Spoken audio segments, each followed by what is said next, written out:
Hi, everyone. I'm Emily. And I'm Rebecca. And welcome to Middle Part Podcast, a podcast where we talk about all the latest in pop culture, music, and fashion, all reminiscing on our lifelong friendship.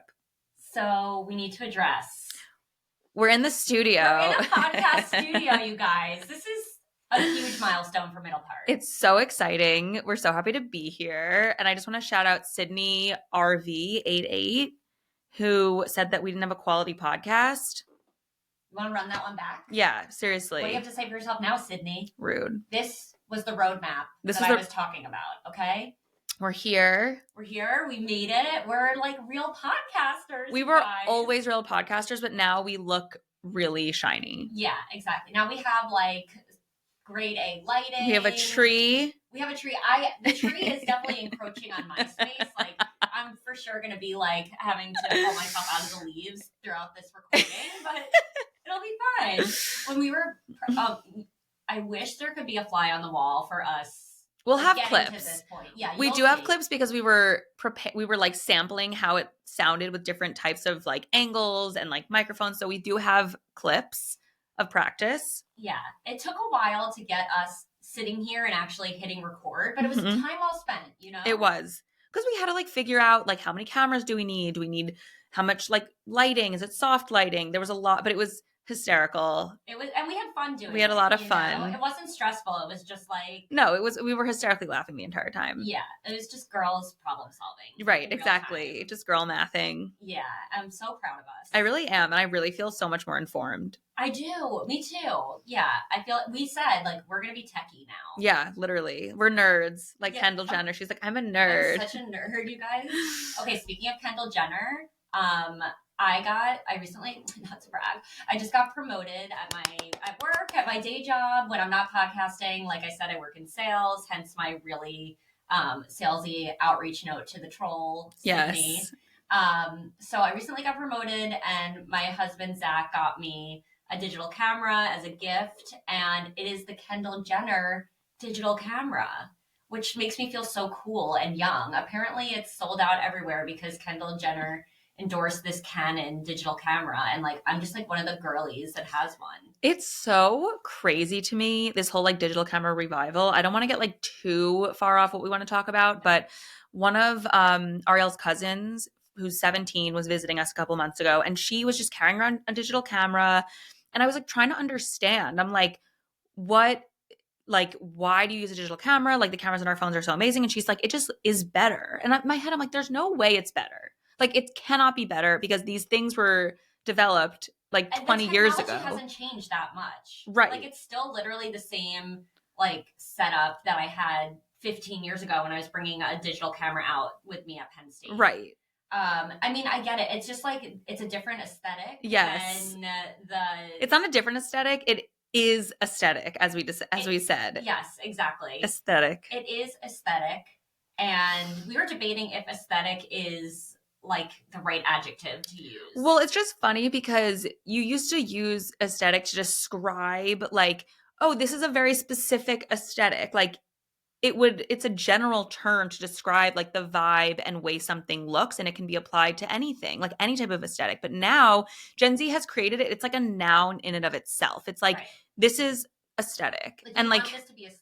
Right. And like, it's just like, I know that that's not, like, we know that's not how the English word was meant to be, but now it is. That's just how it has a new meaning. Like, it is aesthetic. It is aesthetic, period. So we have a digital camera. Rebecca got promoted. We're in a podcast studio. So now, like, we're just in our digital creator era, and I'm so excited. I'm very excited. We have so many fun things to talk about. Yes. I think we should start at the top with what we just saw fresh, like hot off the press. Hot off the press. I Don't Want Your Drugs. I Want to Get High fashion. So Addison Rae just released her third single. So she had Diet Pepsi, which is still, I think, my personal favorite. Same. Aquamarine. Aquamarine, like, didn't really move me in any way. I agree. Mm-hmm. But the music video and just the way the whole Aquamarine presentation was put together was just perfection. And I've always said she is a fashion icon. And this third single, the song is amazing. The song is so good. It's called High Fashion. I just think it's such a funny, what is it called? Like a double entendre? Yeah, double entendre. Or Entendre. yeah, I think that's Double right. entendre, like high fashion, like drugs, but also like getting high off of the fashion, but also high fashion is like couture and expensive It's fashion. genius. Brilliant. Definitely not the first time to have heard this, but the way she puts it together and how the entire music video is just her surrounded by drugs that like looks like Looks like she's cocaine, doing drugs, but and like also like smoking too. smoking, and like eating like powdered foods. Like it's just a really It's giving funny, a cocaine, lot of imagery, just like amazing imagery that conjures up high fashion, high and fashion hard and hard drugs. drugs. But And she it's just really looks magical.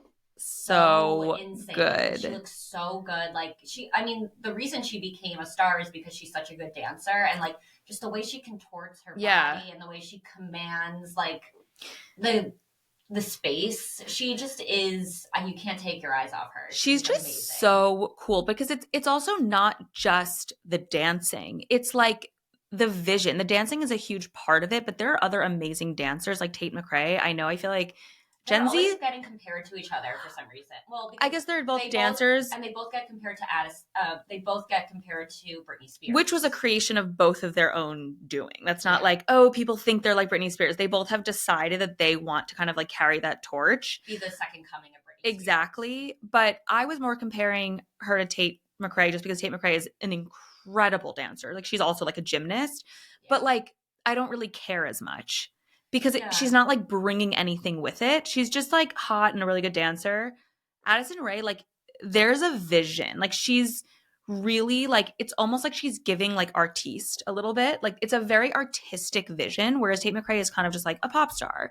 And I yeah, feel like if I were in high school, I might like, or middle school, I would love her. But like as an adult, I'm like, you're not really giving me anything. Whereas Addison Rae, same age, but like she speaks to me as a 30+ year old. Like yeah. she's just cool. I also just like that she's kind of like the people's pop star. Like she came up through TikTok. Like she was just Yes. like a regular girl that was a breakthrough, like the first TikTok star. And I think that's really cool. Like just to see someone that was like kind of just use social media to Yeah, like become a superstar. Like that's everyone's dream, I totally. think. And Tate McRae just kind of came up through like traditional channels, which is obviously cool and respectable. But Totally. I just think it's like awesome how Addison Rae was just like a girl from Louisiana who like was cute and bubbly and danced on TikTok, and now she has like she's being compared to Britney Spears. And that's the other thing, just like how bubbly she is. Like she's just like she has such a presence. Like she's so magnetic. Something that you said that we talked about, and I think it was like our end of the year, end of 2024 episode, how we said Mm, we're going to move away from like Instagram face, how like literally every single girl, like model, influencer is like copy paste, same face. And I yes. think Addison still like looks like the girl next door, even though she's so Sh- sexy and a pop star. Like she still has this very charming, natural, like that's a yes. girl that like I went to high school with She's like the vibe. hot girl from high school. She's not like Yes. it's not like extremely hot, but like I don't want to say attainable, but she just looks like a human. She looks like a beautiful girl. Yes, Whereas she has like freckles and right, curves for and like so long it was just like who are these aliens? yeah. Like where did Madison Beer come from? And I feel bad because that is really what Madison Beer looks like. She's kind of always looked like But that. it's like Madison Beer, Megan Fox, Kendall Jenner, Kaya Gerber, Olivia Jade. That is one I look, can't one tell person. Olivia Jade and Kaya Gerber Same. I apart. always mix them up, and they always date the same men. They both Yes. dated Jacob Elordi. I think they both dated Austin Austin Butler, Butler. and they're also Austin Butler and Jacob Elordi. Like, no, they're very different, but they were always going after the same parts. So they're Yeah. kind of the same person That's too. really funny. They are the same person. But yeah, I'm excited because like remember like Vanessa Hudgens, like that era, like she was so hot, is so hot, but like looked like a beautiful girl. Like Yeah. I was just thinking Vanessa Hudgens because she dated Austin Butler for so long. But like when we were growing up, we had like Lizzie McGuire. She will always be Lizzie McGuire. Guys, anytime I think we need a drinking game. Anytime we name drop Lizzie McGuire in an episode of Mill Apart, like take a shot. Take a shot. My Zach literally said, "Do you know that you bring up Lizzie McGuire in every episode?" I'm Sorry like, that she was the blueprint. she was the blueprint. Sorry. Okay, like we are quintessential. We are quintessential millennials. She was our mascot. Of course. She really is the mascot for millennials. Yes, absolutely. But like she looked like a beautiful girl. Vanessa Hudgens, beautiful girl. Like, who else? There were just like the people we grew up with. Britney Spears. Like, I was actually comparing pictures of Britney Spears. She does kind of have like a Tate McRae vibe. Like, obviously, like, I am not sitting here saying she wasn't that pretty, like, stunning. Yeah. But like, also just looked like a beautiful girl. Whereas, like, it's just different seeing this like perfectly symmetrical face with like the lips and like the like no buccal fat. Like, that's just like not what and the like people slick look like. back hair. Right, Like right. it's everyone is just doing The same thing. look. It's so tired, which is why we're seeing the pendulum swing, and like that's why like Charlie also beautiful, Yeah. but like just looks so different. She's Chappell got the Rowan, wild curly hair. totally. Yeah. So I'm excited for that. I'm just like excited to see like different looking People. Yeah. Just like less Olivia Jade. Yes. More, And if you can bring your own personality and vision with your look, bonus points. And Addison Rae. And Selena Gomez. Yeah. Everyone's starting to get a little shinier, but I think that also is just like because cosmetic procedures are so common now, I think more and more people, like as they get older, like it's different to look like that when you're 32, like Selena Gomez, versus like when you're 19 or 20. Right. But like, yeah, I think it's a little bit of the filler. I think everyone kind of has a little bit of the same face because I don't know what it is. It's the buccal. It's the buccal, and it's some, even if you haven't gotten buccal fat removal, you can put filler in certain places that looks like you got it so that your cheeks look a little bit more hollowed out. And I think that right, everyone's getting the same procedures, right, going to the same doctor. Right. So all this to say, Addison Rae, thank you for bringing some like humanity back to pop stars truly and Instagram, and just being so hot and having such an amazing vision. And I'm just go stream the song, guys. Yeah, really, we're not being paid. Right, I know it sounds like we're like paid sponsors for Addison. No, it was just I just got really excited. I also, last thing I want to say is, someone who loves vintage fashion, I also think we should take a shot for every time I say, as someone who likes fashion, and I know how cringe it is, but I just feel like for anyone new listening, I need to emphasize that this is literally, it's my favorite thing in the whole world, like vintage fashion. And it's her beat. It's my beat. I don't want drugs, I want high fashion. Or what was it? I don't need your drugs, I need high fashion. I want to get high fashion. I don't need your drugs, I want to get high fashion. I think we're literally like, I love how we're waxing poetic. We don't even like, we can't recall the lyrics. No, of the song, it's just so good. Yes. It's such a funny, so the song is just such a funny exaggeration and like hyperbole of the feeling that someone who loves vintage fashion, like when you're like finding like, I don't know, when you find something from a collection from a specific year that you want at a good price that you want. And like, it's literally like, not to be like I'm a nerd, but like geeking out about archival fashion is it is a drug. It's a drug. Yes, it really. And like, she also wears archival fashion, like all of her like pop pictures when she calls the pops and she's like walking around, she's in like Vivienne Westwood from like the 90s and like Tom Ford era Gucci. Like, she knows what she's doing. She knows she's giving the people what they want. Mm-hmm. She's giving me what I want. Yes. And so I'm just, yeah, no, I'm obsessed with her. I'm so happy that we have her. Yes, me too. Lives. Me Grateful too. For you, Addison. Also, Emily, just talking about being fashion and high fashion. Oh my God. We have to talk about our shirts. Yes. So obviously, it's our first time recording in a studio together. We're going to talk about what we're going to wear. So, I sent Emily a pic of this outfit. I'm wearing like a little graphic tee. It's like varsity vibes. Right. It says 95 on it. Well, I texted Rebecca this morning. Yeah. I feel like you probably had your outfit planned. I did. Yeah. We're supposed to leave in whatever at 10 or 9. I text you at like 8:30. I'm like, hey, what are you wearing? I was already in the outfit. I'm like, here. Yeah. I had like a vision, but I wanted to like sort of match Rebecca's aesthetic. So see, that's the proper word of aesthetic. Yes. It's Rebecca's aesthetic. Yes. I love the way you say it. I can't like get aesthetic? The aesthetic. Well, now I'm saying it weird. Because no, I don't think so. Aesthetic. I just like, I can't dabble with the TH. Like, I just go full on aesthetic. Yeah, aesthetic. But I think the way you say it is like right. Okay, all right. Anyway, so she sends me this picture. I'm like, oh, she's wearing a graphic tee. I don't even like realize what's on it exactly. So I'm like, I have a really cute graphic tee. So I put my graphic t-shirt on. And of course, it's like a real vintage tee. It has right here, it says 1995. I don't even know what it is. But anyway, it's from 1995. Daytona Bike Week. Oh, Daytona Bike Week. I got it from Red Vintage Co. Shout out. Love. The best of the best. It's where every single it girl, hot girl in LA gets their vintage graphic tees. If you don't follow it, Follow it. If you don't know, now you know. Red Vintage Co. Anyway. And not that they need me to plug them, but this is from a little like boutique shop. It's called Zara. Some people have probably heard of it, others maybe not so much, but there's a few throughout the city. They're the biggest flagship one is in Soho. You can check them out. Zara, you guys, just in case you're wondering. Of course, everything I wear is Zara. So we were laughing because when we met up, we were like, oh my God, you look so cute. You look so cute. And we realized that Rebecca's just has a big 95 on it. Yeah. And mine's actually from 1995. So it was like, it was just funny. It's our aesthetic. It's our aesthetic, 95. Like, I guess that's like our lucky number. I'm into numerology, so I'm going to have to look up like what 95 means. I love that. I'll get back to you. I know that 5 means change, like an embracing change. Ooh. And I think that's really fitting because we're in a studio for the first time. This is a big change for our podcast and like the energy of the recording. Yes. And then I forget what 9 is. It might be like acceptance or balance. I'll get back to you guys. But 95. I want to know what 8 means because that's my favorite number. 8 is balance, actually.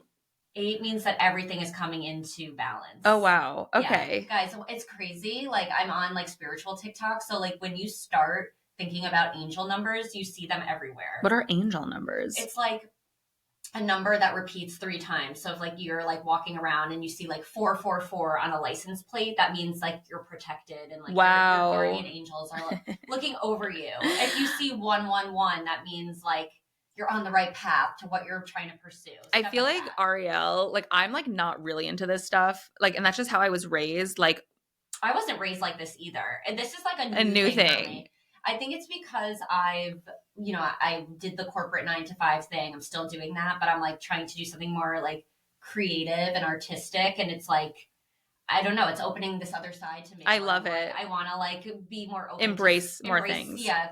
Creativity, spirituality. I love manifesting. So love. I have crystals next to my bed. Wow. I'm really full woo-woo now. So you really, I think next stop is LA. Next stop is LA. You basically have to be in LA. That's like Are everyone. They all into that oh there? my God. Yeah. Okay. Like health foods. They love their crystals. Well, I still don't like health foods. Okay. That doesn't speak to my soul. Totally. I love to eat a cheeseburger every night. So I could go for a cheeseburger right now. It sounds so good. I haven't eaten a thing today. Same. Because we have so much adrenaline from like trying to set everything up. After this, we should celebrate with cheeseburgers. 100%. Oh, that sounds so good. Okay, so what were we talking? Oh, our fashion. Something that you mentioned when you were talking about Selena Gomez. You brought up Selena Gomez and how she looks like. She's starting to look a little buccal fatty. Yeah, she's starting to morph into the other girls. I want to talk about her and Benny Blanco. Yes, we have to talk about this interview. I have to, candidly, I did not read the full thing, but I did see clips on social. And I just want to say I totally called it, Rebecca, which I think was a valid take. But Rebecca had said she doesn't really like see this lasting. And I'm like, oh, no.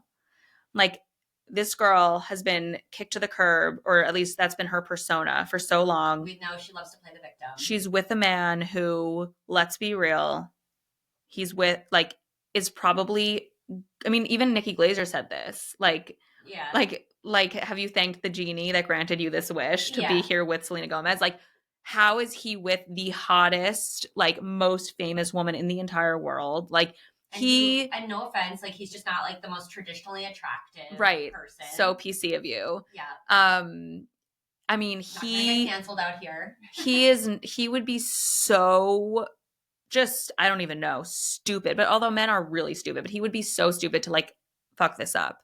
Yeah. So I just knew she feels more loved than she's ever felt. She feels respected. She never feels respected, whether that's the case or not. That's how she feels. Mm-hmm. I don't know what his history is, but I know he wasn't dating anyone like Selena Gomez before. No, for sure this is just, they're not, this is happening. I see at least a 10-year horizon. Yeah. I'm not saying anything past that, but I see there's some longevity here. Okay. Yeah. I mean, I definitely see it more now considering like this article that just came out. Right. And spoiler, I was correct. Yes. That's at least what they're putting out there. They're putting out very much what I just shared. I mean, she's literally even saying, which I'm like, this is so desperate. Why is she even saying this? But she's literally even saying in the interview, like, I've never felt loved like this before, which is beautiful. Like, I say that and feel that way about my own husband, obviously. but it just kind of feels a little desperate because Yeah. just off the heels of like her whole history, we know that you feel like you're always the underdog, and we know because you've been very public about how you feel like you've been like kind of just kicked when you're down by men, which is just I just feel like this feeds into victim narrative. her victim narrative, where it's like, I finally found the one, you guys. Right. And like he treats me like, yeah, it's, yeah. We need to talk about the queso cheese in the tub. Is that real? I think so. So apparently for Valentine's Day, he like there was like chips on the bathroom floor that said I love you. It was like how you can do it with like rose petals. Typically you like sprinkle rose petals to like for setting the stage. I'm just like chips on the floor. How you like lead someone somewhere with rose petals and then it says like I love you in rose petals. This was all with nacho chips. And then the entire tub was filled with queso cheese. And I'm sorry. Disgusting. That is so disgusting. First of all, I don't even like queso cheese. So disgusting. That made me want to gag. But also the fact that like who's cleaning the tub after? And like how do you drain that out of the tub? That's going to clog the drain. It was giving so sad a little for the assistants that have to like deal with that. And also just gross. It was giving very like Kardashian in the way that sometimes when I see the Kardashian kids' birthdays and I see just the waste. Yeah. It just like, oh, like we all like I understand that you have more money than anything and can do these things, but like doesn't mean you should. It doesn't mean you should. Like it's just so wasteful. Like even like you want to go on your private jet, I get it. There's a utility there. You're getting from one place to another, right? Like it's not great for the environment, but like it's helping you. Yeah. What is the point of filling your tub with queso cheese? Like it's just disgusting. It's wasteful. Also the fact that it's in the tub, like the residue that's like left over in a tub, like I mean, cubes, I would assume this is like shampoo, a throwaway tub. There's no way this is her tub. Like it's probably a guest bathroom or something. It's not the primary bathroom. Right. So anyway, it was a really good, I will say I loved their outfits. I don't know, I didn't check. It looked like they were in Saint Laurent. Their recent runway was like these very boxy suits. So I just thought maybe, but I have no idea. But they were both in matching suits, which I thought they looked phenomenal. They did. It was really, they both looked great. They look like they're having fun. They look hot together. Like I was really into it. I thought it was a cute back and forth. They're coming with an album together. Yeah, I feel like we talked about this, that we figured that they would like come out with new music and this would like maybe make her music better. I doubt it because I'm pretty sure wasn't he on the single soon or no? He's single soon. And that's how she says it. She's like single soon. She's so bad. But one thing Benny Blanco said that I actually thought was really funny is he said Selena can read names in a phone book and convince me that it's a sad song. What do you mean? Like she talks like this. Yes. Like anything she says, she could be saying, I'm having the best time right now. And it sounds depressing. Because of her like cadence. Vocal fry, cadence, like she's just hysterical. like when she's like I'm a millennial. Yeah. And like literally every line she says on Only Murders in the Building. Right. Like I'm going myself. I'm gonna look into this. Yeah. So that I thought was really funny because it was self-aware of him. Like he is so talented and he's not like saying like she's the most talented, brilliant songwriter and singer. He's just like, I like this about her because she can be saying anything. And it sounds like it's a sad song. I also love that he can like poke fun at her in that way. Right. Like it just like makes their relationship a little more real and human than him just being like, she is the most magnificent soul I've ever met. Right. It's like I feel like Haley and Justin talk about each other like that. And it's weird. Like it's just weird the way that it's very Christian. Yeah, sorry. It's very Christian. I feel like Justin's always like, she's got God's whisper in her voice. Like, I don't know. That's not how he talks. She was put on this earth to carry my child. Yeah, exactly. Wait, this just reminds me of on your bachelorette party, we were talking, Emily's sister-in-law. I was like very pregnant on Emily's bachelorette party. And Emily's sister-in-law was like telling us about this like baby book that she read like to prepare for motherhood. And she's like, I will say it is very like Christian. And then you and I just went on this whole like tangent of like what would be in the book. And we were like, When your baby smiles at you, it's Jesus pointing his light on you from your Um, soul. Do well, you there remember is, this? I do, and I have read that book, and one thing in the book that is like this, Yeah. it's they say that when the baby is snuggling on you, because you know a lot of times babies are like looking around, like you're holding them, but they're not like relaxed. They're like, so when a baby like puts his head on your chest and allows you to, it's a gift from God. Oh, wow. But it is a gift from It God. So is a now gift. It does feel that way. it's like, thank you for this gift. They were right about that. Yeah. You know what's so funny? Like with my new like spiritual journey, a lot of the things that they say, like I feel like they say these kind of things in church, and it is like it's Oh, like definitely. spirituality and like manifesting and all that is non-denominational, but it is heavy Christian vibes. And Well, sometimes I like look in the mirror and I'm like, am I Christian now? well, Jews are literally the non-believers. Like that's literally Yeah, what we're called. We don't believe Jesus was the Messiah. Like, and that like, it makes so much sense. we don't believe like in heaven and hell really. So when we are in this all like spiritual world, like it makes sense that you're like, I can't find my Judaism because the Yeah. Jewish people are like, Is the Judaism in the room with us? right, exactly. Like there's more of like a cynicism to it. It's just like, Also, we've been persecuted so many times that we have to be so like cynical. Yeah. grounded in reality, Right. and like on high protection mode, Right. that like we don't have time to like No. think of otherworldly Of the things. afterworld, like, Yeah, or we the have to other. be like, no, this is happening right now. We got to figure it out. Exactly. And it is also a beautiful thing about our religion because we believe that like a life well lived is like the ultimate gift. Whereas other religions, it's like, what can you do to sacrifice in this life so that you can like, I don't know, get things in the next life. And it's Yeah. like, it's just not about that Yeah, like right now. yeah, focus on the here and now. Right.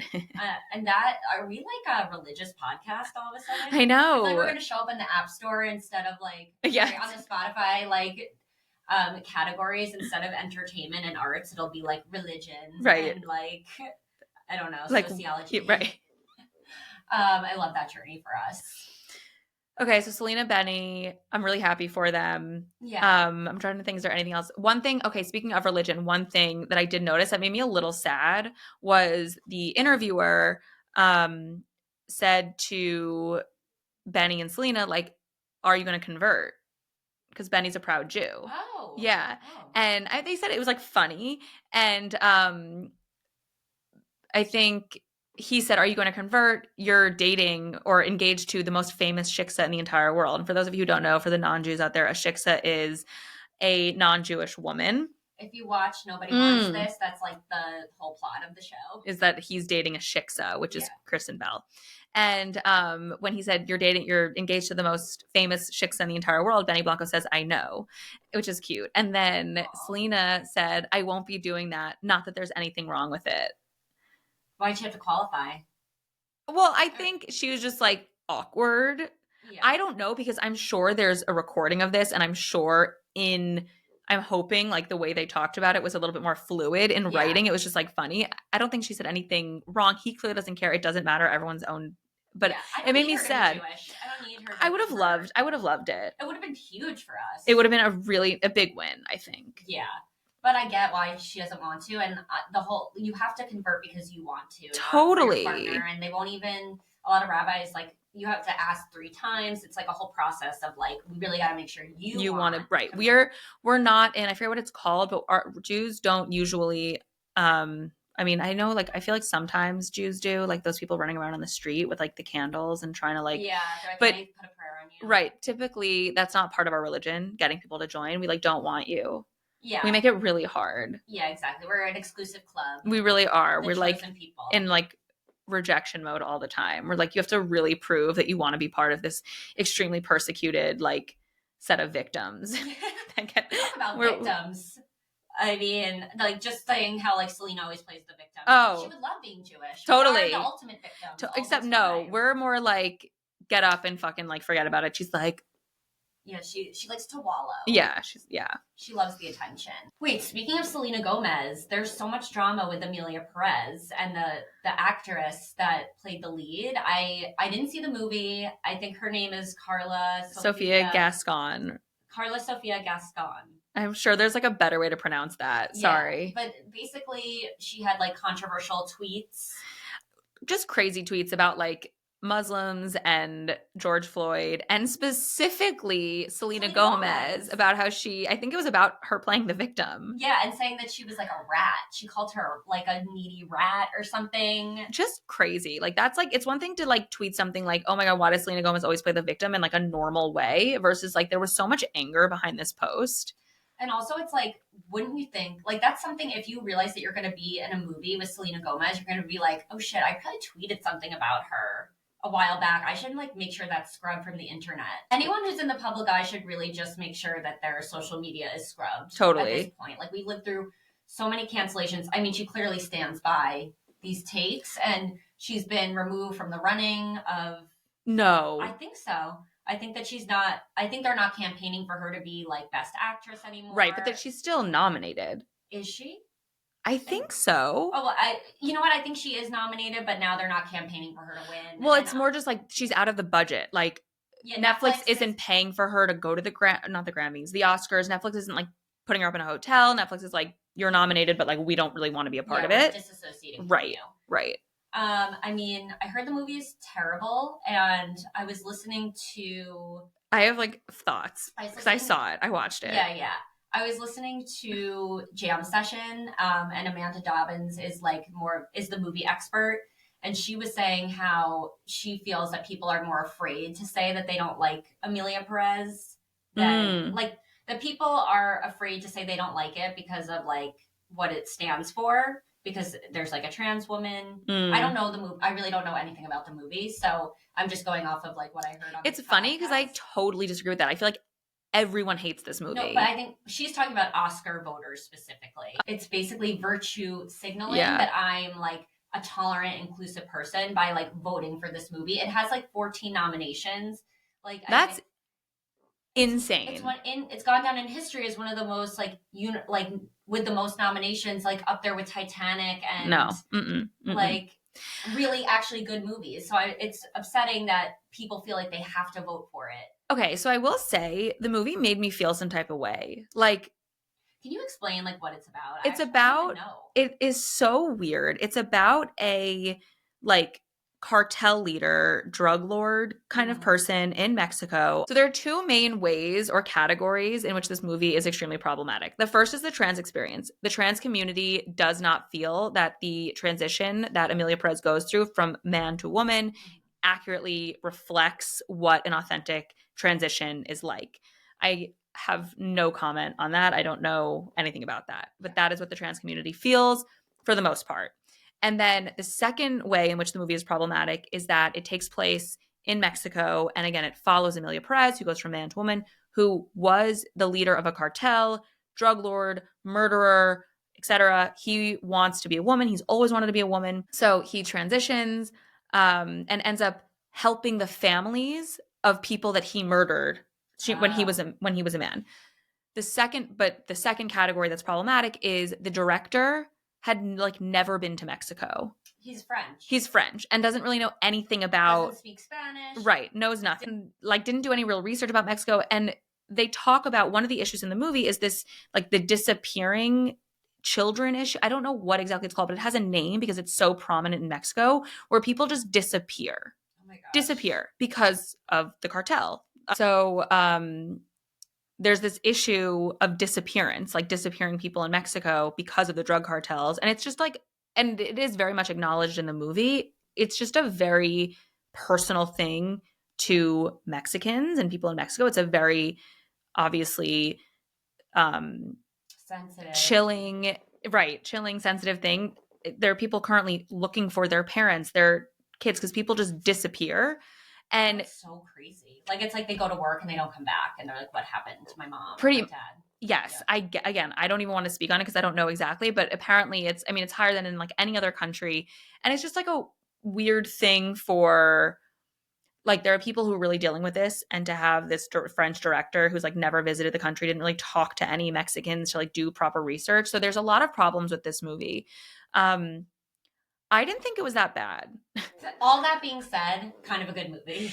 It was, once you got over their randomly breaking out into song, I thought it was like an interesting plot. I forced my mom to watch it with me. What'd she think? My mom made me fast forward through all the songs. That's so Amy. But She would be like, I'm like pulling my hair out. I no, can't watch these people right? singing. But and also back to like my not being raised like in the spiritual world. Like my mom like doesn't like anything that's not like By the books. by the Yeah, right, exactly. Yeah.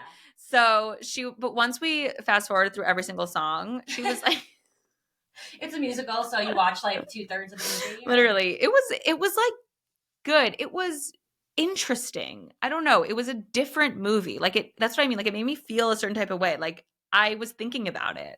I'm interested to see like how many Oscars it actually takes home. Like knowing that it got nominated so many times, like I wonder what the percentage will be Totally. in the end. I have no idea, and I'm a little disappointed that there's all this like controversy around it. Well, like the tweet controversy, because I wonder without the tweet controversy. That's what Zoe Saldana said. She's like, I'm like so disappointed by all this because it's taking away from, of course, the message of the movie and the greatness of the film, and that's valid. I'm sure she, like, you know. I mean, she probably worked just because the movie sucks or like they didn't do research. Doesn't not Zoe Saldana's fault. Like Right. She worked her ass off. She's an actress. She did her job. Right. She won her first Golden Globe. The director didn't do his job. Right.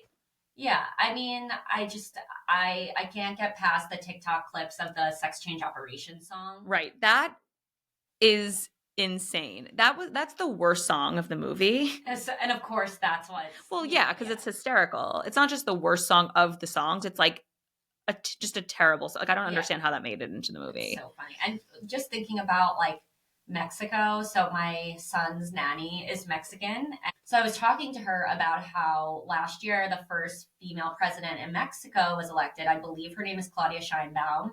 And I was like, how do you feel about that? And she was just like, I mean, the cartel elects every president in Mexico. And she was just like very jaded. She was just like, it really doesn't mean anything. It just means she's going to do what like the cartel says. And she was like, she actually said that it was like in the news that her mom and the head of the cartel's mom are like best friends, and they were like out to lunch together, and there's pictures of them. So I was like, okay, well, so much for women's empowerment. Right, exactly. It was like she's just the girl. She's just a girlie that's in with the cartel. Yeah, so I'm excited for the Oscars. I'm excited to see Kylie and Timmy again. Me too. Although I am nervous to make any commentary about Kylie on the internet, knowing our post is still going viral. I know. Like it has like over 300,000 views. That's like crazy. So many shares too. Okay, I think we should transition now because there's a lot of good stuff happening in the reality TV world. Oh my God. Where do we want to start? Traitors or Summer House? I think let's start Summer House. Okay, so season premiere was this week. Yes. It was season 9, episode 1. It's kind of crazy that like it's on season 9. It is crazy. It's been on for this long, like almost 10 years. It's crazy. And I'm going to let you go. No, it's just, it's crazy that like Kyle Cook, like, and Lindsay Hubbard, they started on the show in their early and mid 30s. And now Kyle is 42 and Lindsay is like pushing 40. I have so many, that is actually what I was going to talk about. I have so many things to say about this. I think it is so interesting that they have gotten new people in the cast while still maintaining originals because the age gap is so insane. Like I bet that they wanted Summer House to be another like Vanderpump Rules vibes. Yes, where like the first episode of Summer House is the crossover. Is a crossover episode right. of Vanderpump Rules. But what I mean by that also is they wanted the same group of friends throughout. Yeah. I don't think they realized that they were going to have to keep filling because they just couldn't get the right mix. So that's why, like, we have Lexi, who's 24. Yeah, 25. 25. And Kyle's 42. 42. They're full on different generations. Like, yes. Kyle is an elder millennial. Yes. And she's like purely Gen Z. Yes. She grew up, she doesn't know a life without technology. Kyle probably didn't have an iPhone until he was like in his 20s. Yeah, and you can also see that with Jesse Solomon, who we love, who we will get to. Yeah. His reaction to Lindsay being pregnant. He just looks like a 26-year-old boy. He's like our age, though. Is he? I thought he was a little younger. No, he's like 31, he said. Oh. He's 2 years younger than us. I actually have mutual friends with him. He went to Miami. He's just like another like Jewish kid. That's like our age. Okay, well then that's like a little less understandable. When I saw his reaction, he was like appalled that there was like, he literally called Lindsay a pregnant lady. Like, Yeah. what is wrong with you? You sound like a senior in college, like a frat boy being like, oh, it's a pregnant lady. So I was like, oh, that's cute because he's like 26 and he's just like, oh my God. Like No, at that no, age, no. you still think of a woman being pregnant as like this totally different life stage. The fact that he's 31, I'm like, that's a little less Okay. cute. Like, I'm like, how bro-y are you? And he's not. He's adorable. I don't know. Like okay, like this is a good place to start. I feel like when we'll start with Jesse Solomon, I feel like when he's pursuing someone, he like turns on this like frat bro persona. Like even the way he talks, he's like, I Yeah. love her. Yeah. Yeah. Yeah. Even Yeah. it's the Yeah. cadence of his voice. Like it really brought like I loved it because it Brought honestly back. it Yeah. really brought me back to like College college toxicity. and like toxicity and like how boys would flirt with me. Like he Totally. clearly hasn't grown out of that. Right. And it And doesn't have to, right? Like if you're single and like you don't have kids on the horizon, like you be cute and yeah, fratty for as long as you want. Like go Jesse Solomon. go Jesse Solomon, go. I mean, he is hysterical. Like he was like I honestly had the biggest smile spread across my face and I look at my husband and I go, look how happy Jesse Solomon makes me. Like he is adorable. He does remind us of that, like that kid, like that boy in college. Like Yeah. I totally get it, but also like grow up. I think that I like he shines his best like when he was on the bed with like Paige and Sierra and they were just like gossiping like friends like he was so charming like that whole scene was hysterical of him like talking about like I'm gonna take it slow with Lexi and then Yeah. Paige is like well she said you're cute and she was like nice Yeah, yeah, and then yeah, he was yeah, like yeah. okay never mind I love her like Yeah, yeah. he was being so like silly and I feel like I like him in that space when he's just being normal and himself versus like clearly the way he tries to pursue women is still very immature and a little like frat boy toxic. Yes. I mean, I will say what redeemed him for me after he called Lindsay a pregnant lady in like this like just total like oh my like just disgust way. What redeemed him for me is when Carl came and you could see how happy he was that Carl was there and he gave him a big hug. He's like, "Man, how are you?" Oh And my god, I loved he was like Carl fucking Radke yes. and he was like Jesse fucking Solomon yes. and they dapped each other up so hard. There's real love there and it reminded me because I had forgotten how hard Jesse rode for Carl last summer when Carl was going through it. This is the first summer they ever met. Carl's almost 10 years older than Jesse. Yeah. But they had such a genuine friendship when he saw what Carl was going through. And you could tell it like ripped Jesse apart. He's like, I just don't like the way Carl's being treated by Lindsay. I don't remember exact, but that did bring back those memories and he was redeemed for me because that there's a lot of maturity there. I think he probably also just doesn't like Lindsay. Like Yeah. I just wish, which I think is valid. Like he treated or Lindsay treated his boy very poorly, I think. I know I'm a little bit of a loner. I know we sort of agree. Yeah, we're kind of like alone on our island. I think most people are Team Lindsay. I think they're both at fault. I think no one's perfect. No one's perfect. It takes two to tango. I stand by that he was emotionally abused in that relationship. 100%. Yeah. And also with the lens that he's a recovering addict. Like she would use that to make him feel bad about himself, to make him feel like she was doing him a favor by dating him. It was just a disgusting dynamic. I don't think he had the confidence to break up with her when he should have, and that was on him. Yes. I think maybe he dragged it out a little bit too long because he was emotionally abused. And he didn't want to say, like, I'm ending things. Like, he said, I remember in that situation, he's like, I think we should, like, put on pause. Like, he couldn't even say it. And she was like, so you're ending things. Right. Like, she kind of had to do it for him. But, right. And that's on him. Yes, it is. But also, just because I've been in, like, toxic friendships, I get his mentality of being scared to say that. He's scared. Yeah. So whose fault is that? So they were not good for each other. I obviously realize the role that he played, but there is a part of me that's just like, if roles were reversed, if he were the woman and she were the man, no one would be guessing who was treated poorly in that relationship. 100%. So that's all I have to say. Just to go back to Jesse Solomon and Lexi for a second, something that like really bothered me was when Lexi and Bailey walk into the kitchen together for the first time meeting Wes and Jesse goes, you look so pretty. Yeah. And he calls her pretty like 2 times in that first introduction. Nothing for Bailey. Right. And I kind of like that's just like not nice. Like the Yeah. two new girls coming into the house, it's like you're automatically making Bailey feel like less than or like Also, Bailey is really pretty. so pretty. And it's like at least like say, you look so pretty too. Right, right. Or Or like say you guys, like even if it's just to Lexi, like there's yeah. two women, you guys look amazing. Even if in your mind it's just to Lexi, like they came in together, they said they're best friends. Yeah, I just felt for her in that moment because and that's also such an immature college thing too. Right, like not like read the room. You're Yeah. not on a date, you're not alone. There's a group of women who have never met you before. Not a group, sorry, Make everyone two. feel welcome. Right. And also, I also thought it was the producers kind of did Bailey dirty. I had no idea what Bailey looked like until like more than halfway through the episode. So I actually heard that Bailey, like after this season, is not coming back to the show. So I think it might be an editing thing where they're like, we're not going to give her that much airtime because she's not coming back. This is going to sound terrible, but I literally was so confused by that because of the way the producers like, or edited it. I thought that she was Lexi's assistant. No, because she was following Lexi around.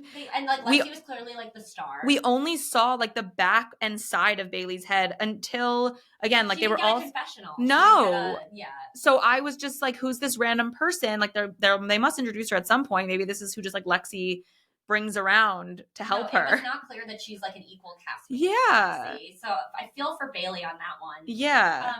Another really crazy thing I learned is that Lexi has dated Brooklyn Beckham, and she also dated Kaya Gerber's brother. Like Cindy Crawford and oh, interesting. Randy I know Gerber's son. He has like face tattoos. Oh, really? Yeah. I don't even know like his he's name. he's had like a dark go at it. So it's funny. Like she is no stranger to like nepo babies and fame. So it's funny. Like I just don't think that she's going to be as impacted by Jesse Solomon as.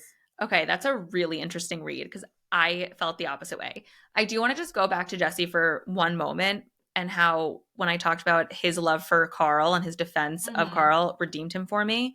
And I think it's very possible he just doesn't like Lindsay because Carl's his boy and she got pregnant 3 months after, which is her prerogative. Do your thing. But I could so see from Jesse's perspective being like, how could you do Carl like that? Like you went on one date with a guy 3 months after you broke up and got pregnant. So I can see his just like dislike for that because, again, she can do whatever she wants, but because Carl's his best friend, I just wish he like said that as opposed to just being like, she's a pregnant lady. It's weird. And like, being like, right.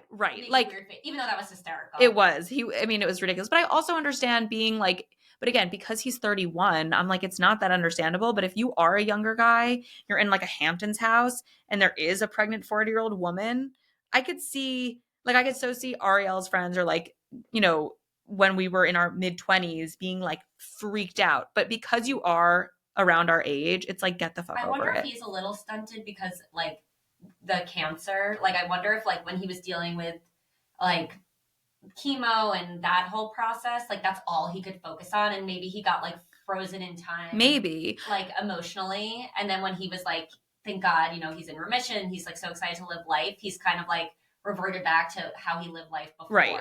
And even if he didn't revert back, I think that's such a good point because he is in remission and he feels so good.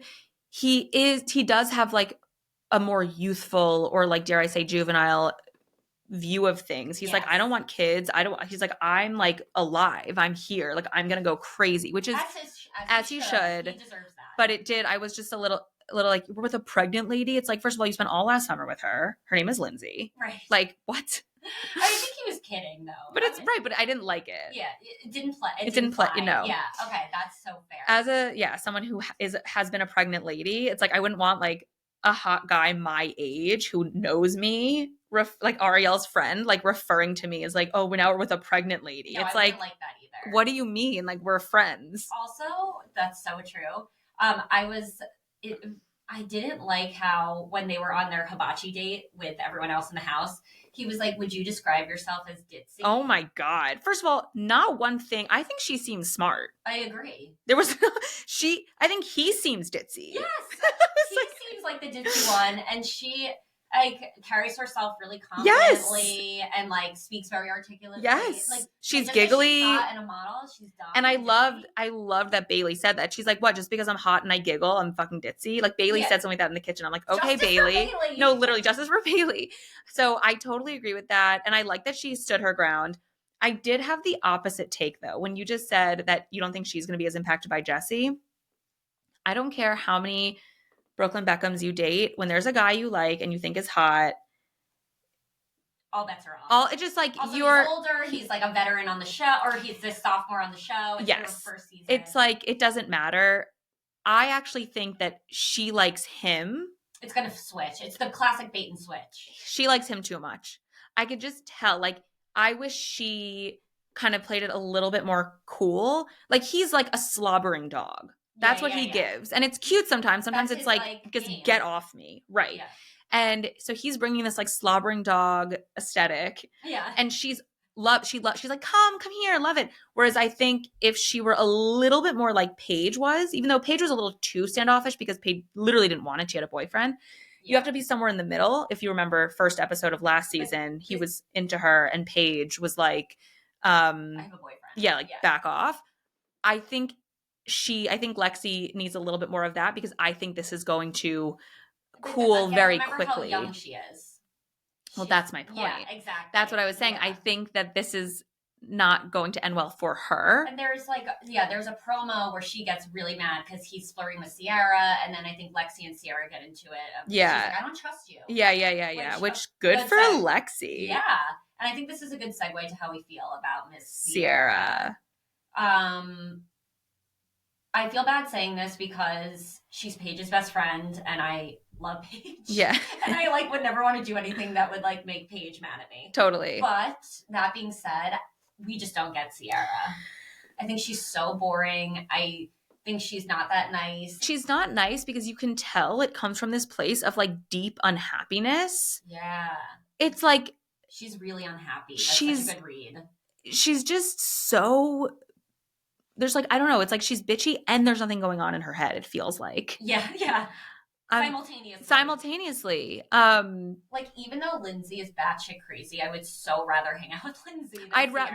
What would I talk about with Sierra? Literally, I'd rather have Sierra as a long-term bestie because she's a little bit more stable.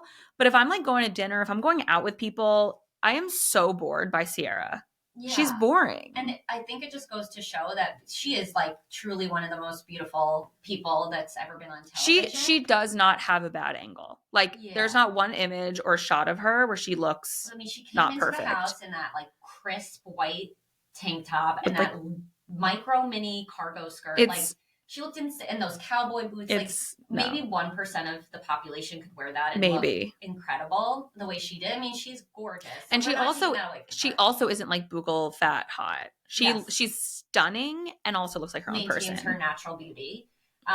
So, we can't take that away from her. That being said, I think she has really bad judgment in men, but also there's maybe a reason why all these men are over it because there's just nothing going on. Right. I literally said that I might have said that to you or Ariel, and I'm this just goes to show that looks really only get you that far. Yeah. Because she is the most beautiful woman, period. Yeah. And I mean, it's definitely a combo of her not choosing the right men, and then a combo of her being really boring. And even if she maybe chose someone securely attached, that they would be you're kind of boring. You had a really good read on her. I don't know if you remember, but you had said that she always plays the victim. Mm-hmm.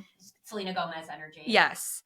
And I just it's Selena Gomez energy, but with a bitchy sharpness to it. I hated her confessional when they were did you see a future with West? Oh my. And she was not going to play myself like that. Not going to answer. I'm you just answered the question. Right. Being fucking weird about it. It was so weird. And I also. Either just be vulnerable and be yeah, honestly, I did. Right. Or if you don't want to seem that way, just say no. Right. But by doing the that was so immature and weird. Right. It was weird. And then also, I also think a lot of what she says doesn't make any sense. That. Didn't make sense. I don't know if she she thought it was a sleigh, but it's what are you talking about? Also, I'm kind of Team West. West, let me just say, West tried to get with Sierra all summer. Yeah. There was no indication that he was going to sleep with her and leave. She literally didn't do anything. She didn't do anything past making out with him. Yeah. So he spent his whole summer kind of celibate because he was he was talking about other girls in the city. That was the whole thing. because she was like, I don't want to start something with you if I know you're seeing other people. No, I'm sorry. Like, we're adults. Yeah. Figure it out. If you like someone, move it along. And if you don't like someone, move it I along. think that She kept him in limbo all summer. And she didn't want to sleep with him because she didn't want to sleep with him and then have him like not be interested anymore. But that's the risk you take with That's any being like pursuing right. that's dating. And who knows, maybe he wouldn't have slept with other people if he felt like this relationship was progressing, or maybe he would have and you would have figured I mean, fine. But then like then you know and you can just like whatever. Whereas she kept this relationship in this immature limbo, yes, needing reassurance that he literally couldn't give her because he was kind of in a lose-lose. Right, that's what I mean. He never even slept with. He was in a lose-lose. Sex is going to be good. Right. Like, she wouldn't have sex with him. And he was like, well, I'm not going to not have sex for the summer. Because you're not telling me like what you're thinking. She was always like, oh, I don't know. Like maybe you'll get it. Maybe you won't. I think that she thought she was like playing hard to get. And right. make him really work for it. But it like backfired. Because you did that for 2 months when you're living in a house together. And then they did end up sleeping together in the fall. And then he decided he wanted to see other people. And there's nothing. I understand why she's hurt. But did he really do anything wrong? Or is no. that just like they dated, it didn't work out? And I remember Jesse Solomon tried to make that point at the reunion. And she was like, shut the fuck up, Jesse Solomon. Like shut him down so fast that he couldn't even say anything. But I'm like, he made a good point. He did, right. And even, in this confessional, West said, you know, I understand why she's hurt, but I don't really know how else I could break up with someone. Yes. And then I think where Wes screwed up is at the reunion. He didn't come prepared at all. Like he didn't expect to be on the hot seat and like was stuttering and nervous and acting a fool. Like I think if he just came confidently being like, I know I hurt you and I'm really sorry, but I just wasn't ready to commit and I maybe could have communicated that better. I thought I did. He was nervous. He was nervous. It was his first reunion. I think that he'll come prepared. I hope so. Time. He's very sweet, which worries me. Like, I mean, not just like, I don't know that he has like the sharpness to like hold his own. I hope he'll learn. So, I mean, did you see that he's been spotted out with Brianna Chicken Fry? Like, no. Oh, wait, yes. Yes. Rumored to be a thing. I love that. That makes a lot of sense to me. I love that for both of them. Me That's too. Just, like, fun. Me too.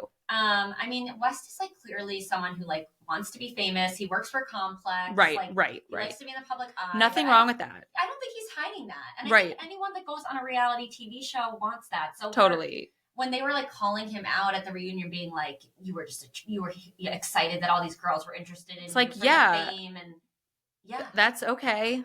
Like that would be weird if that wasn't exciting. Like he's not trying to be like a scholar. Yeah. Like he's trying to be like a public figure in yes. entertainment, and he wants to like sleep around. So. Right. And I don't think he misled Sierra. I agree. I think there was a lot of mixed weirdness because Sierra doesn't really make sense when she speaks. She has issues with communication. She really does. So I think it was just a whole mess. I think she's on a really bad run when it comes to like men and dating. I don't understand how she's still on the show. And we'll talk about the Traitors, but I thought it was hysterical when she's like, Boston Rob is not a traitor. It's like because he was nice to you. Yeah, I'm like, you time and time again have proven you have the worst judgment when it comes to men. I love Boston Rob. Obsessed. Which we are going to get into. Yeah, we'll get into Traitors. So it's crazy that like so much happened on this first episode. We haven't even really gotten like we did talk a little bit about Carl and Lindsay, but like oh yes, there's just so much to unpack. First of all, I think Gabby is just like clearly Lindsay's henchman. She's just like a side character. Okay, yeah. How is she still on the show? I mean, she just filled the role that Danielle. I literally said to Ariel, Lindsay always needs a little bitch. Kick. And that was Danielle for a long time. And then when the Carl and Lindsay thing blew up, and then Danielle like couldn't take it anymore, that's why they stopped being friends, because Danielle wasn't going to like do her dirty work anymore. Right. So once like she wasn't able to fill that role, there was no point for her to be on the show, and that's where Gabby was able to step in. Yes, I also am like really not about Gabby. She's like fine. I think she can sometimes be she can be funny sometimes. Like, I don't know. Maybe. I can't get past how you don't realize that you're completely in Lindsay's shadow. Yeah. I think that she likes it. She accepts that that's her like role on the show. And like that's kind of someone like that isn't going to speak to me as like a character. Like it's not my vibe. For sure. So her and Lindsay are like upstairs and they're like talking about how she's gonna like announce to the group Right, that like she's that's what I mean, like doing her pregnant. dirty work. Like She's like, she's I'll like go around and tell everyone we're gonna do like a it's toast in the just living giving room. like I don't even know. It's giving like high school. Like that's just like not Yeah. it's just I don't like that dynamic. It makes me uncomfortable when she's like, okay, so like you're gonna sit everyone down for a toast. Also, Lindsay just being like, this is the most important speech of my life. Like, that was so The like, 20-minute speech where she went through every single man she's ever dated. that was so funny when she was like, so 8 summers ago. Kyle was like, oh, okay, we're going way back. And the way that it was edited was hysterical. Like seeing how it was like a 20-minute speech and then how like everyone's like reactions throughout the speech. Yeah. Like Paige was just like, yep, oh yeah, I remember him. Yeah. Like, and then she was like, wait, is everyone giving a speech? Like, yeah. And then when someone said like, is this gonna I think it was Jesse, because he's like, how long is this gonna be? And Kyle was like, there's a timeline. Like she's on the timeline. That was just brilliant. The way it was edited was so funny. I love Kyle. I think is still my favorite character. I've always loved Kyle. I've always been team Kyle, even when he was like kind of a fuckboy.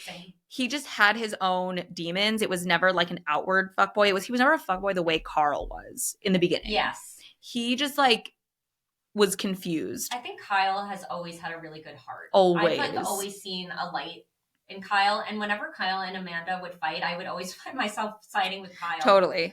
Way more. And I mean, I guess we'll see what happens, but they seem to be in like a much better stable place. Yeah. Thank God. Like finally. And I'm happy for them. I think they're a great couple. I think they always were a great couple. I agree. I love Amanda. I love Amanda. I'm interested to find out like where they're at and like moving out of the city and like yeah. journey. I just feel like they're so stunted. Like I feel like they never want to leave the I think they're both genuinely afraid of what will happen to them when they leave the show. And that's maybe why they're putting off like having a baby. That's a really good point.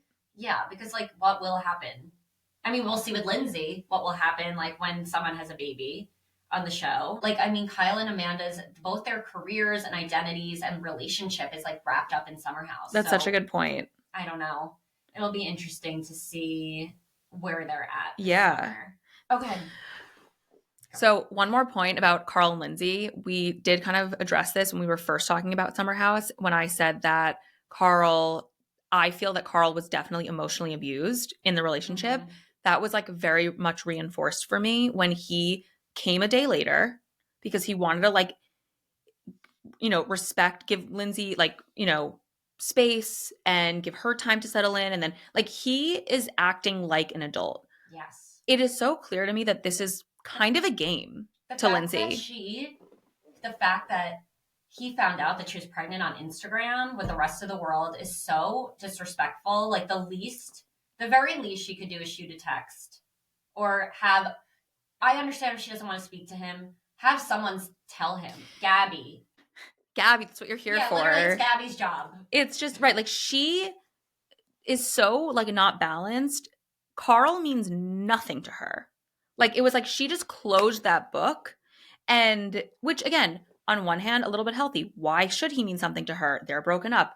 But there's a difference between being over someone and being like, you live your life, all good, and treating them like dirt. Yeah. And they've been through so much together. Again, doesn't mean she owes him anything.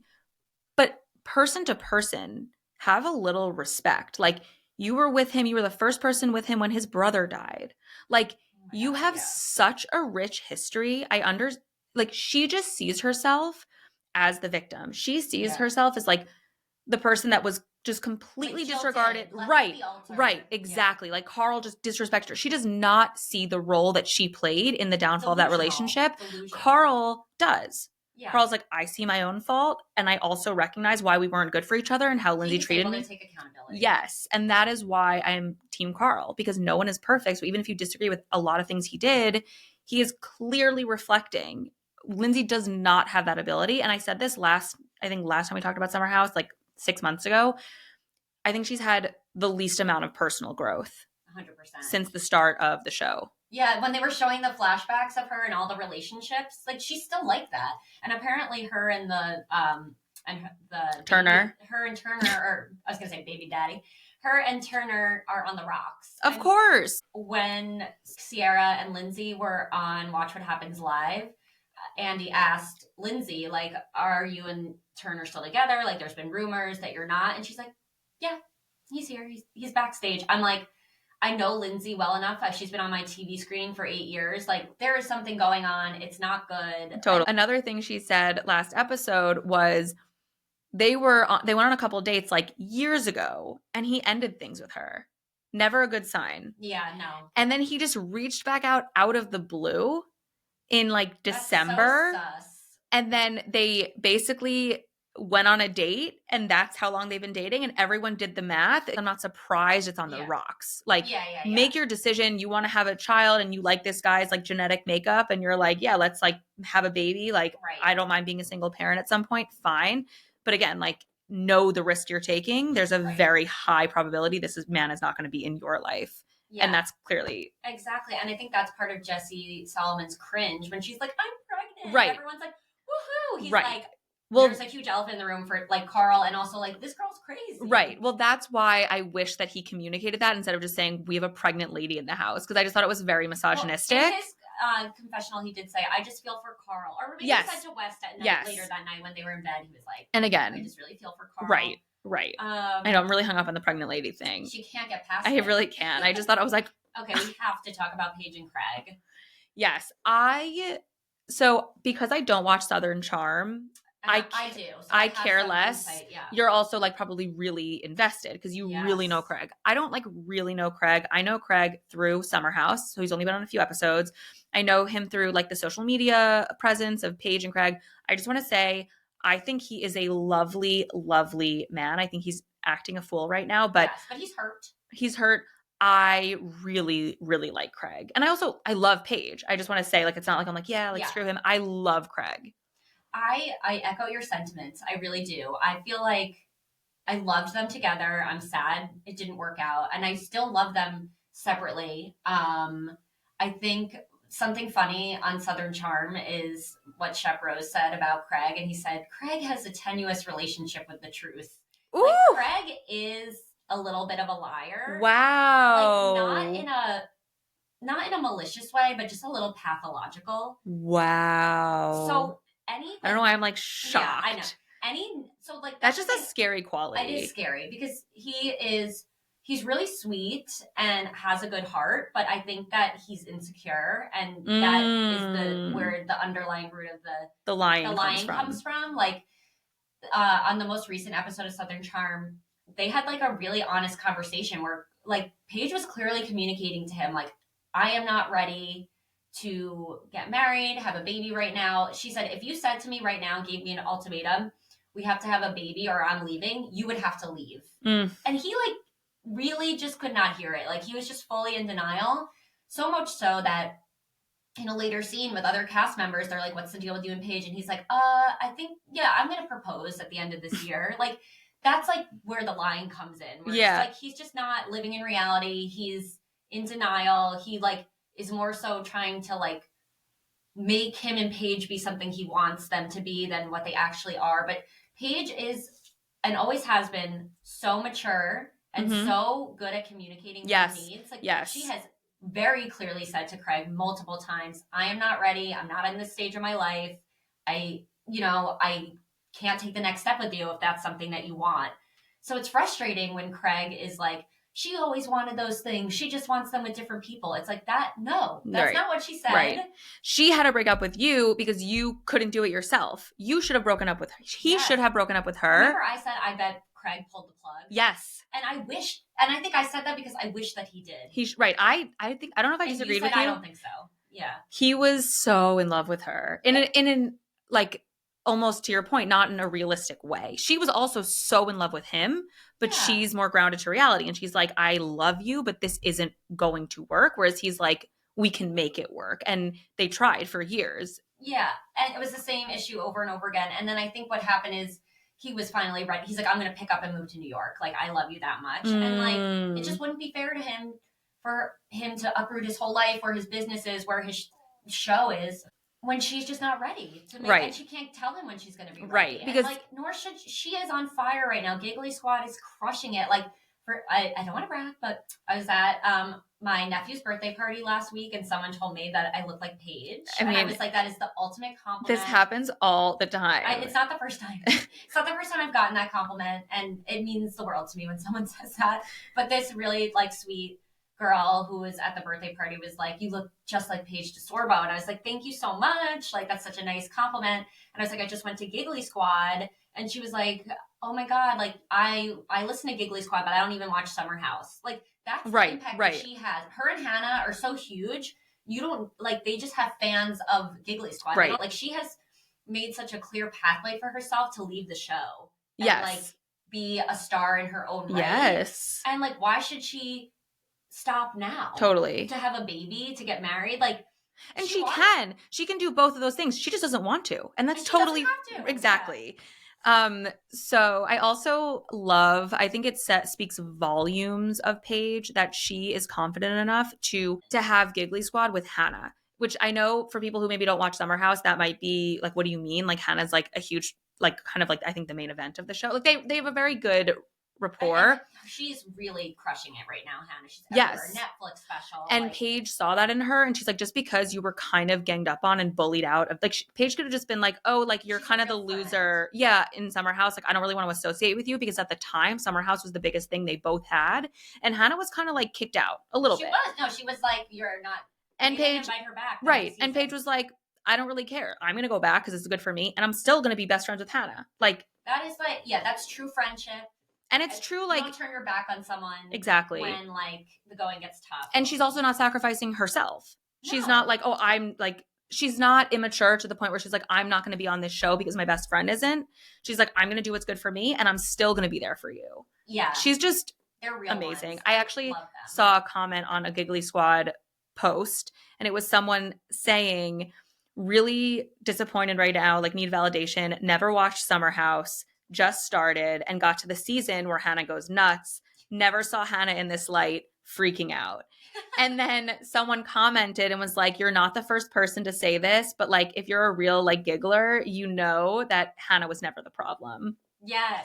And I was like, that is the fact that they were able to switch that narrative, whether it's true or not doesn't really matter. We'll never see like the full unedited, whatever.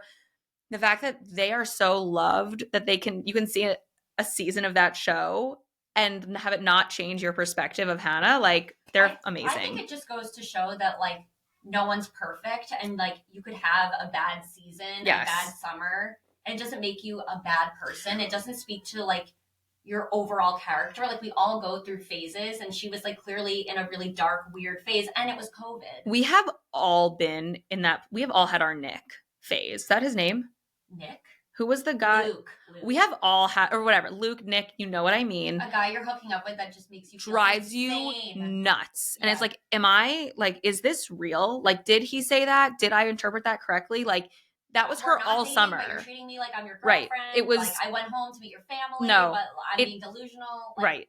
And like, you want to shake her and just be like, he's playing you, but we have all been in that situation where we can't see it. Yeah, and then it just makes you act a fool in every other area of your life because you're so consumed. Right. She just happened to be on film while that happened, which is unfortunate. And that's like another thing about like Hannah and Paige is like they don't claim to be perfect or like always right. Like they're just really authentically themselves. And seriously, I do not think that Paige cheated on Craig, but even if she did, I don't care. I still love her. I'm like, doesn't make her a bad person. No, like absolutely. I just want to reiterate, I do not think that she did. And I love her so much that even if she did, I would forgive her. Yes, and I agree. I think that speaks to another point that, like, again, cheating doesn't make you a bad person. You could be a good person that did a bad thing. Correct. But I agree with you. I don't think she cheated. I just don't think that's her vibe. And I think it has nothing to do with what's happening right now. I think she broke up with Craig and Craig's upset. And whether she cheated or not, it's actually irrelevant. And something that's so crazy is him being like, she lied on her podcast and said our breakup was mutual. And that's like, bitch, she was doing you a favor. She didn't want to make you look like a loser. She was trying to, position it that it was mutual so that she wasn't like, I broke up with Craig. Like, she was literally being kind to you, you moron. And he's using that against her so that he feels like he has something that he can be mean. Yes, he feels like has something to be mean to her about. Victim mentality. Yes. Okay, that'll be the podcast name. Yes, people playing the victim. The episode name. What else was I going to say about this?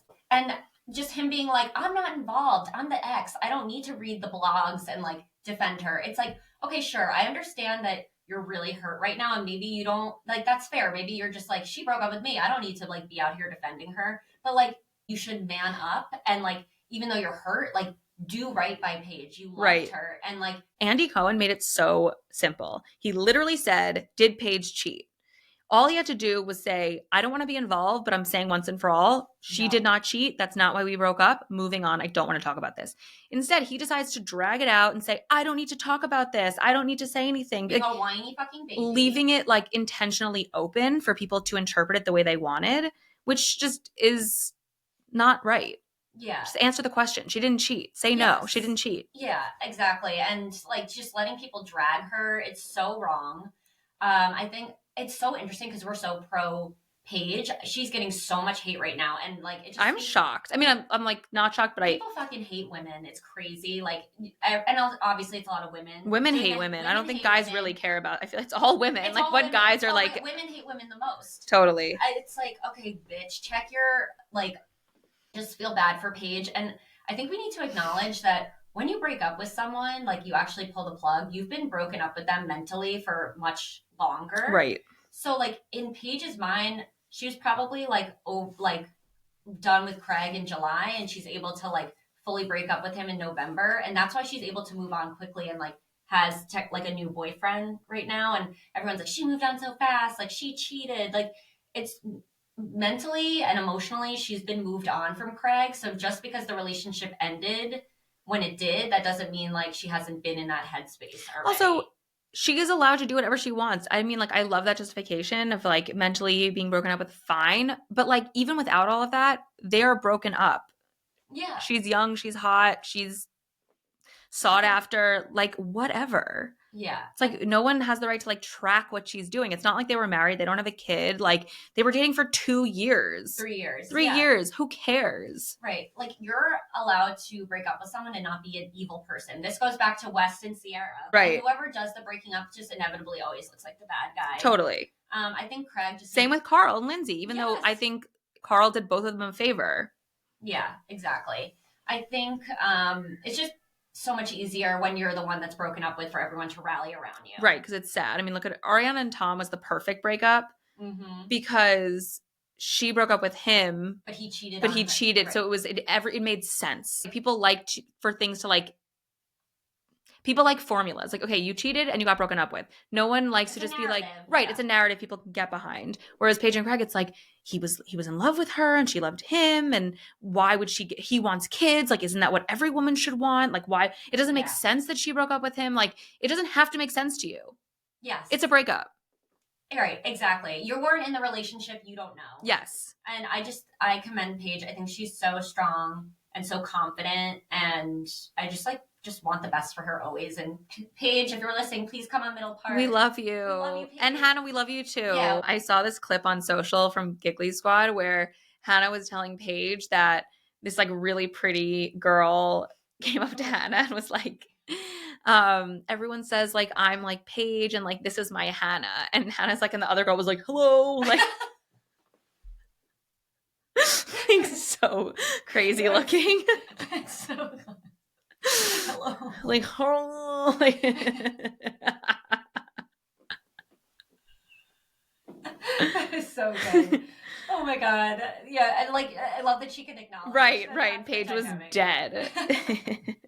Just because you brought up Ariana and Tom. And the perfect breakup that everyone could get behind. We have to talk about the Traitors. Okay.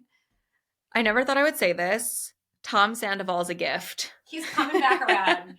He was the funniest part of this most recent episode. It's one of those things. It reminds me a little bit. I don't really want to compare it. I don't think it's right, but it reminds me a little bit of Adele Dazeem to the point where you thought it was. There's very few things that make me belly laugh where I can't breathe. Like I'm like there's no sound coming out of me, and I'm just like, I want to watch this clip, like this specific segment of this show over and over again on YouTube. Like I just want to like go and just rewind it. It is the funniest. I think it might be the funniest like piece of television I've seen in a very long time. I was beside myself. Were you? It was so funny. So basically he had to like sing. I mean, it was a ridiculous challenge. He had to like listen to dolls singing a nursery rhyme backwards. No, he didn't. There were five. That's part of the whole thing. So basically, it was a challenge on Traitors. If you don't watch Traitors, it's kind of like Secret Hitler, but whatever. They have to do challenges. I call it Mafia. Oh, Mafia. I actually used to call it Mafia, but every single person I know has compared it to Secret Hitler. I've never heard Secret Hitler in my life. And like, why bring Hitler into it? 100%. Rewind. It's like Mafia, but they have to do challenges and whatever. It's not really worth explaining. So one of the challenges it was a ridiculous challenge. They had to find, and there were teams. So he was on a team of like 6. They had to go through this haunted house and find dolls, like old, scary looking dolls that were singing like saying nonsensical words and nursery rhymes. And there were a certain number of dolls in the house that when they would sing, it was a nursery rhyme backwards. So it was like row, row your boat, but it was like those words backwards. So the team had to listen and repeat those words that didn't make sense into a phone to the other team. The other team had to put it into like a megaphone. They had to like repeat the melody that they heard on the phone into this megaphone, and then it would play it reverse so that they could playing forward and they could figure out what the nursery rhyme was. But the most important part of this is that Tom took it upon himself. He literally says, I'm the only one who's musically inclined. So seriously. So I need to be the one to find these dolls and relay the backwards nursery rhymes because they're only going to be able to understand me. He had so much confidence. He literally is searching through this house of old dolls, finding them and literally like pretend earpiece. He's like listening, and then he would go to the phone and be like, Booyazi, boo-hoo, nip. And literally, like, when he was listening to the doll, just being like so intently. And then Brittany had really good commentary, just being like, he has no idea how ridiculous he looks.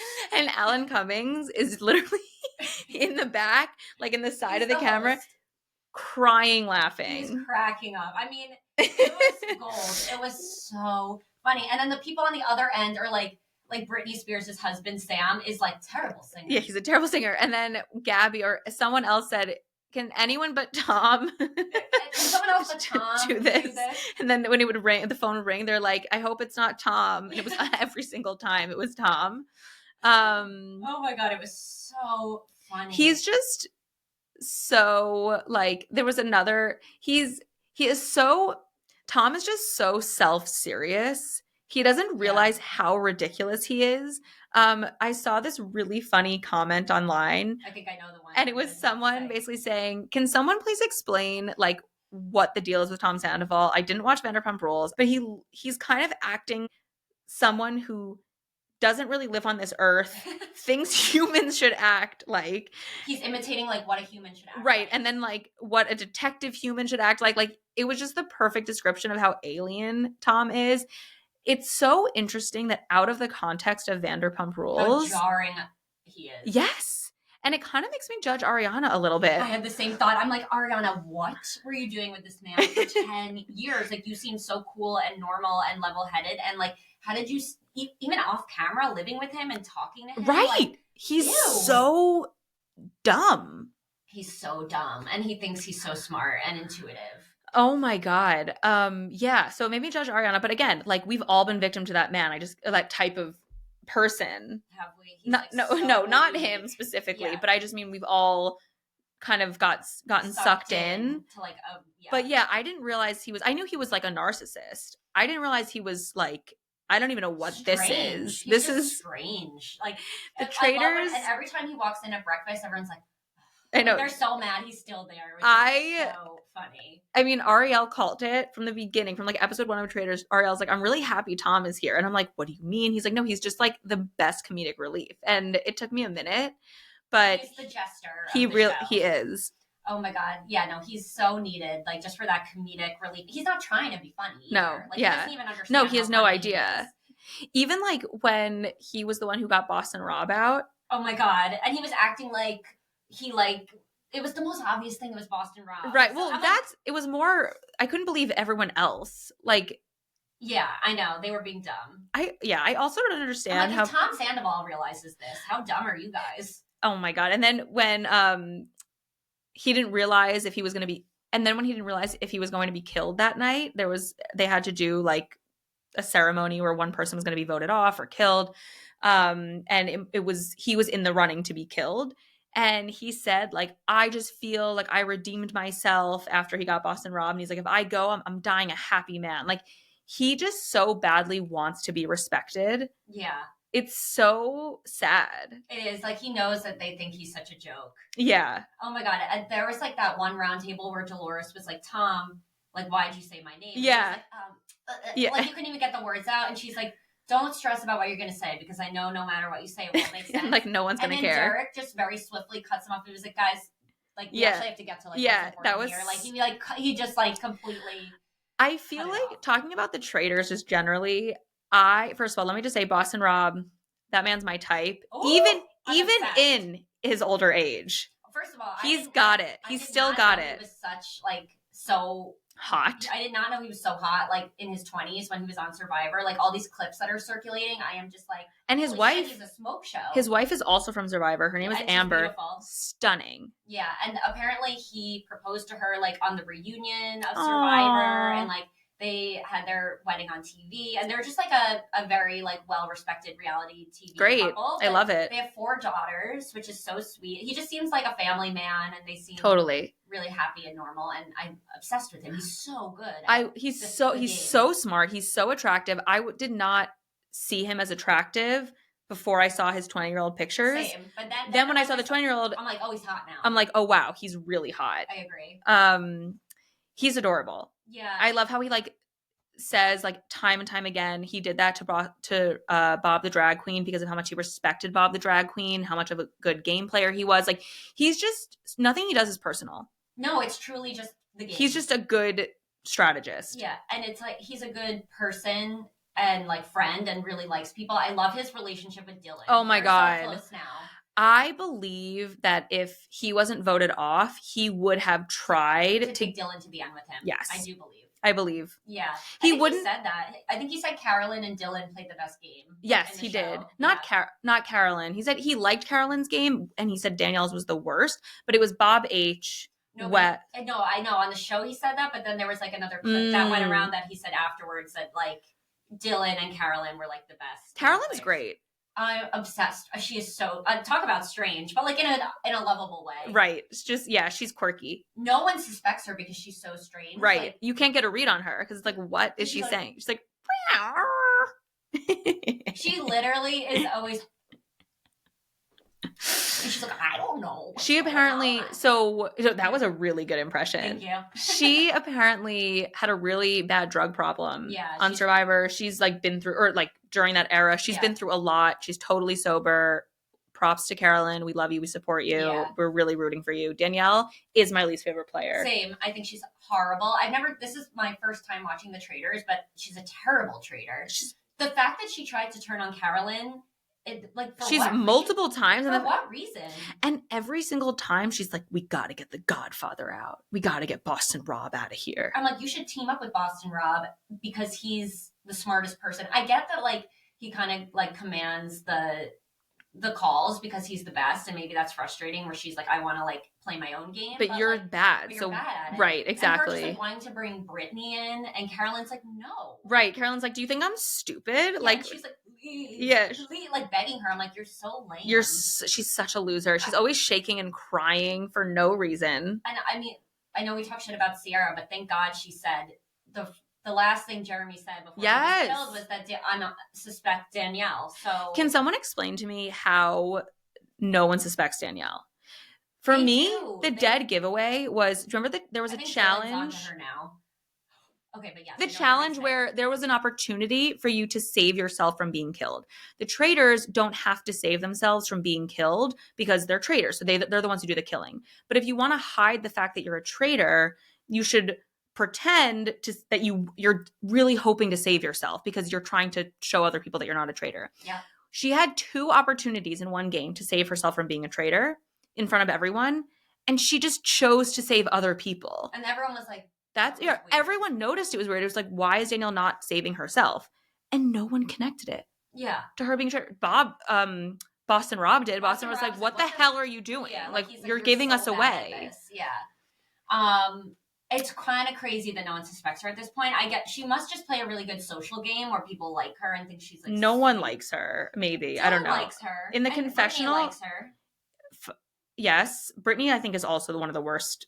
She doesn't speak. She doesn't speak. She She's doesn't contribute boring. anything. And she's also completely off. Every single person She's she been thinks it is. wrong every time. It's, yeah. Yeah, so she clearly doesn't have a good read on people. Yeah. I think my favorite characters, I mean Boston Rob, even though he's gone, but I love Dylan. Oh my God, Dylan's amazing. He's so funny. It's crazy how he like really does look and sound exactly like Zac Efron, but also like just is different. But he's like way more normal. Yeah, because he wasn't like a movie right. star. He just seems like a good hang. I also totally, and like just like it's really rare you get like extremely hot with extremely nice. I love Dolores because I watch Housewives of New Jersey. So seeing Dolores and Dylan form such like a oh my God. Dylan described it as like having a sleepover with like the oddest cast of characters you could imagine, and it is just so funny. That's to see really these funny. Come together. Like, what do you mean that Zac Efron's brother is best friends with Dolores and Sandra from Real Housewives of New Jersey? But it's such a good show. It's just so entertaining. I'm rooting for Carolyn. I hope she makes it to the end because no one suspects her. She is just like me too. She's a good traitor. The last thing I want to say is now that all the best players have been voted out, and Dylan, I saw this on like an after clip. Dylan's an amazing player, but he plays with his heart, not his head, which I think that's really accurate. Outside of Dylan, most of the best players are like the strong men, if I have to say, like Wes, Derek, Boston Rob, even Bob H was an amazing strategist, Bob the drag queen. All the gamers are like kind of out. Yeah. So it's kind of like, it feels like, not all the gamers, but the strongest ones. So it feels like this crew is just like a lot of people running like chickens with their heads cut off. Like, yes, it's very chaotic. I don't know how, like what direction this is going to go, but there's no like leader right now. No, not at all. It's really interesting to see. Sam is really... He's stepping it up lately. He's gaining favor. I sent Emily the funniest meme. If it's like Elle Woods in the courtroom when she's like this, and it's like Sam asking everyone what Alan was wearing. Yeah. Oh my God. It was really smart. That was so smart. And then of course Tom Sandoval ruined it. Such an Carolyn idiot. Was like, yeah. He's like, she's so weird that it wasn't that suspicious. Right. Because that's how she always looks. Right. They could have been like, what color is this guy? She'd be like, well, I don't know. Yeah. Oh my God. It's just so good. I just look forward to it every week. And now that we have Summer House and Traitors on, it's just like we're living in the golden age of television. We really are. We just like, we're going to look back and be like, oh, we had it so good. We truly. Well, I hope it'll keep getting better. Yeah. Wow. This is so exciting. I'm so happy. Our first time in the studio, guys. I mean, we're going to try to do this as much as we can.